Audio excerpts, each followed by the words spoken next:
Praise be Jesus Christ.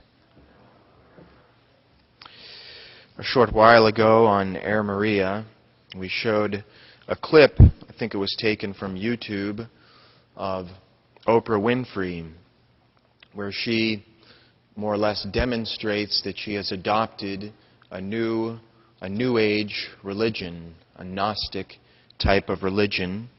And on one of her shows, she said, there are millions of ways to get to heaven, different ways for each of us. And there was one woman in the audience, God bless her, who called her on it. And she said, well, what about Jesus Christ? What about Jesus Christ, who says that He is the only way, as we heard clearly in today's gospel. No one comes to the Father but by me. I am the way. Our Lord did not say that He is a way to get to heaven, but He is the way, the only way. And this is, of course, the Christian faith.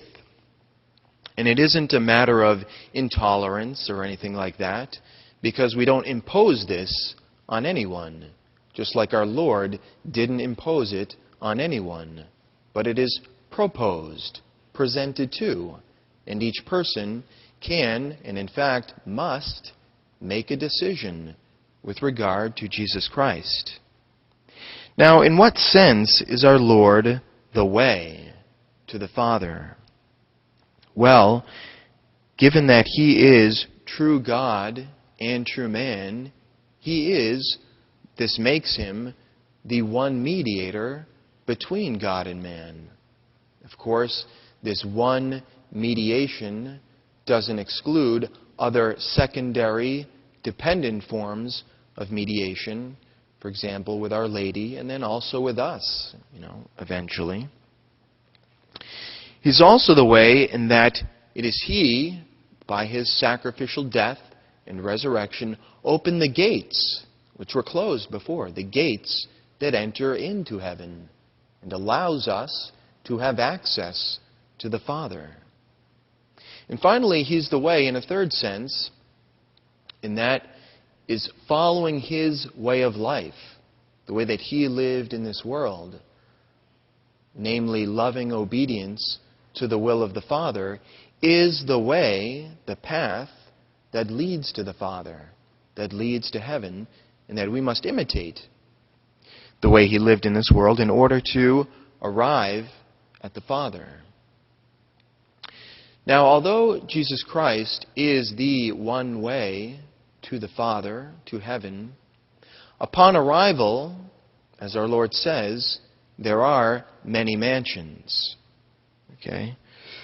He says, in my Father's house there are many rooms, or many mansions. Now, this refers to the fact that all of us will have a different place in heaven. Just as we're all different in this world, we have various gifts of nature and of grace, and we're all destined to various degrees of sanctity. And these various degrees of sanctity, various degrees of charity, correspond to that room which is prepared for us, that we're destined for, if we generously cooperate with God's grace.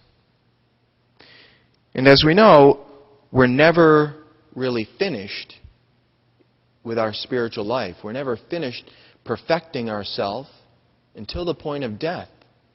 Day by day, we're called to continually grow in God's grace, to grow in holiness. And more often than not, this growth is so gradual that we can't even perceive it. But nonetheless, there should be real growth day after day. And our Lord says, or when He says, and when I go and prepare a place for you, I will come again and will take you to myself. So our Lord is preparing a place for each one of us, that place that we're destined for, but He's also preparing us to make us ready to arrive at it. And so when He says, and prepare a place for you, it's implied, and also prepare you to take that place. And at the moment when we're ready, when we've arrived at that degree of holiness that our Lord has destined us to arrive at, then He will come. I will come again and will take you to myself. And that, of course, refers to the moment of our death. When we're ready for the place that our Lord has prepared, He will come again and take us to Himself. Praise be Jesus Christ.